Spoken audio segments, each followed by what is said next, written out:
The events of Spiderman No Way Home creates a bunch of new realities या फिर universes. जी हाँ, Spiderman No Way Home movie के events के बाद स्पाइडरमैन ने बहुत सारे नए नए यूनिवर्सेस को क्रिएट किया है। बट कैसे? क्योंकि स्पाइडरमैन के पास तो कोई ऐसा सुपर पावर है नहीं कि वो मल्टीवर्स में कुछ कर सके, मतलब कि यूनिवर्स क्रिएट करना, रियलिटी ऑल्टर करना, इस तरीके का सुपर पावर तो सिर्फ अभी तक वांडा एंड डॉक्टर स्ट्रेंज को ही प्रोसेस करते हुए दिखाया गया है। तो फिर पीटर ऐसा आखिर क्या करता है कि जिसकी वजह से यूनिवर्सेस का क्रिएशन होता है? वेल, इसका जवाब बहुत ज़्यादा सिंपल है, फ्री विल। अब कैंग द कंकरर तो है नहीं कि वो सबको कंट्रोल करे, तो पीटर ने अपने फ्री विल की मदद से बहुत सारे डिफरेंट यूनिवर्सेस को क्रिएट किया है। I know this is confusing, so let me explain. But explanation से पहले आपको कुछ चीज़ें पता होना चाहिए। नंबर 1, इन लोकी सीरीज हमें ये जानने मिलता है कि अभी तक एमसीयू के अंदर ही हु रिमेन्स हर किसी को कंट्रोल करता हुआ आ रहा था, बट अभी ही हु रिमेन्स को सिल्वी ने मार दिया है, तो अभी सबके पास फ्री विल है। Number 2, in what if series हमें ये देखने मिला कि छोटे से छोटा चॉइसेस भी बहुत ही बड़ा चेंजेस ला सकता है। फॉर एग्जाम्पल, पेगी कार्टर का एक छोटा सा चॉइस उसे कैप्टन अमेरिका बनाता है और स्टीव रॉजर्स को नहीं बनाता। And finally number 3, in No Way Home हमें ये जानने मिला कि कुछ ऐसे भी मैजिकल स्पेल्स है जो कि dark dimensions and across the multiverse travel कर सकता है। ठीक है, और ऐसा एक स्पेल है जिसकी मदद से नो वे होम का इवेंट क्रिएट हुआ। Spiderman No Way Home movie Far From Home movie के एकदम एंडिंग से शुरू होता है। यहाँ पर पीटर पार्कर स्पाइडरमैन है, इस बात का हर किसी को पता चल जाता है और पीटर पार्कर इसे रोकना चाहता है, तो इसीलिए वो जाता है डॉक्टर स्ट्रेंज की हेल्प लेने। अब डॉक्टर स्ट्रेंज उसे हेल्प तो करता है, बट स्पेल में गलती हो जाता है।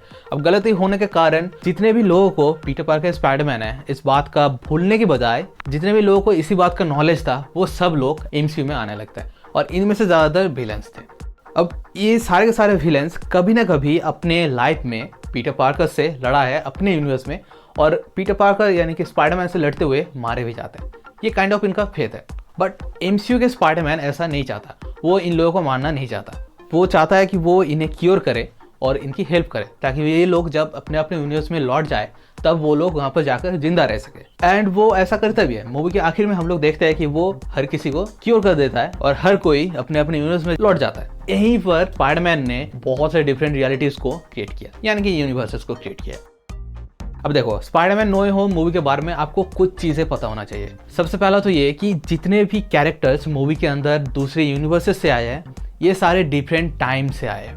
ठीक है, फॉर एग्जाम्पल ग्रीन गॉब्लिन 2002 से 2024 में आया है। अब नो वे होम का इवेंट जो हो रहा है वो 2024 में हो रहा है, एंड ग्रीन गॉब्लिन 2002 से 2024 में आया है एमसीयू में। ठीक है, मतलब कि सैम राइमी का जो ओरिजिनल स्पाइडरमैन मूवी था पहला, वो 2002 में हुआ था, एंड 2002 में हमें ग्रीन गॉब्लिन वर्सेस स्पाइडरमैन का पहला फाइट देखने मिला था।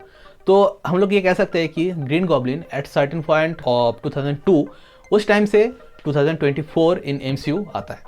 एंड सिमिलरली ऐसा बाकी के विलन्स के साथ भी होता है, मतलब कि इलेक्ट्रो 2014 से, लिजर्ड 2012, सैंडमैन 2007 एंड डॉक्टर ऑक 2004।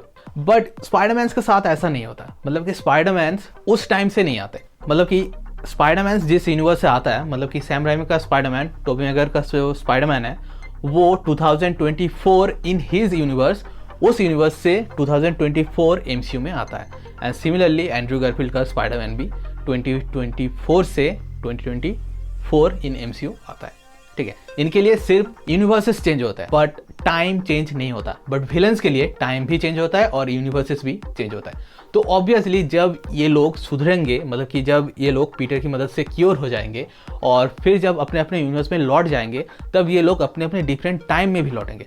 फॉर एग्जाम्पल, जब ग्रीन गॉब्लिन अपने यूनिवर्स में लौटेगा तो वो बेसिकली 2002 में लौटेगा। ठीक है, अब जब वो 2002 में लौटेगा और वहाँ पर जाकर वो खुद को क्योर पाएगा, मतलब कि वो अभी स्पाइडरमैन का विलन नहीं होगा। तो जिस मोमेंट पर वो फिर से अपने यूनिवर्स पे लौट कर आएगा, उसी मोमेंट पर एक और नया ब्रांच ऑफ रियलिटी क्रिएट होगा, और ये जो टाइमलाइन क्रिएट होगा ये बेसिकली एक लीड करेगा दूसरे चॉइसेस को जो कि ग्रीन गॉब्लिन मेक करता जाएगा। मतलब कि वो अगर चाहे तो डॉक ऑक को वार्निंग दे सकता है कि उसके टेंटिकल आर्म्स उसके दिमाग को कंट्रोल कर लेगा वगैरह वगैरह, और शायद सैंडमैन को भी वो पैसे देकर हेल्प कर सकता है ताकि वो उसके बेटी को ट्रीटमेंट कर सके, बेटी का। तो बेसिकली वो पूरे यूनिवर्स को अपने चॉइसेस से चेंज कर सकता है। एंड सिमिलरली बाकी कैरेक्टर्स भी ऐसा कर सकते हैं। फॉर एग्जाम्पल डॉक्टर ऑक अगर चाहे तो वो जब 2004 में लौटेगा तो वो तब सुधर जाएगा, मतलब कि उसके टेंटिकल आर्म्स अब उसके ऊपर, उसके माइंड के ऊपर कंट्रोल नहीं कर पाता, तो वो बेसिकली स्पाइडरमैन से फाइट करना बंद कर देगा।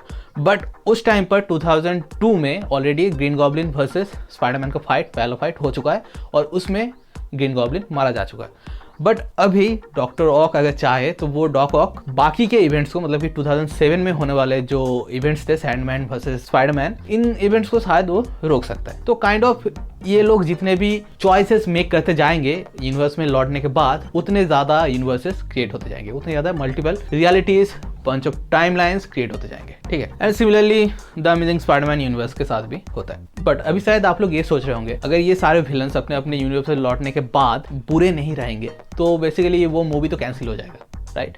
जितने भी इवेंट्स हुए थे अभी तक Spiderman 1, 2, 3 and the amazing Spiderman 1 और 2 में, वो सब तो कैंसिल होने वाला है। बिल्कुल नहीं, वो इवेंट्स जैसा था वैसा का वैसा ही रहेगा, ओके। अब देखो, मैंने पहले ही बोला था कि जितने भी स्पाइडरमैन्स एमसीयू में आए थे, Tobey Maguire and Andrew Garfield, ये दोनों 2024 से ही 2024 इन एमसीयू आया था। इनके लिए टाइम बिल्कुल सेम था, इन लोगों के लिए सिर्फ यूनिवर्सेस का चेंज हुआ था। मतलब कि टोबी मैguire जब अपने यूनिवर्स में लौट जाता है तब वो लौट जाता है 2024 में। अब 2024 में जब वो लौटता है तब उसके लिए ऑलरेडी 2002, 4 एंड 7 का जो इवेंट्स था वो हो चुका था। बट हाँ, एट द सेम टाइम उसे ये भी पता है कि उसने एक ग्रीन गॉब्लिन की मदद किया जो अभी किसी टाइमलाइन में किसी दूसरे यूनिवर्स में जिंदा है, और उसने एक और नया यूनिवर्स क्रिएट कर दिया अपने चॉइसेस के जरिए। एंड सिमिलरली डॉक ऑक के साथ भी होगा, वहाँ से एक और ब्रांच निकलेगा यूनिवर्स का। And the amazing Spiderman universe के साथ भी ऐसा ही होगा। तो बेसिकली पीटर पार्कर, मतलब कि टॉम हॉलैंड के जो स्पाइडरमैन था, उसने अपने फ्री विल की मदद से बहुत सारे यूनिवर्सेस को क्रिएट कर दिया। तो उम्मीद है कि आपको वीडियो अच्छा लगा होगा। अगर आपको वीडियो अच्छा लगे तो वीडियो को लाइक करना और शेयर करना अपने दोस्तों के साथ जिन्हें super hero movies and Spiderman बहुत ही ज़्यादा पसंद है। और अगर आप मेरे चैनल पर नए हो तो चैनल को सब्सक्राइब कर लेना ऐसे और भी वीडियोस देखने के लिए।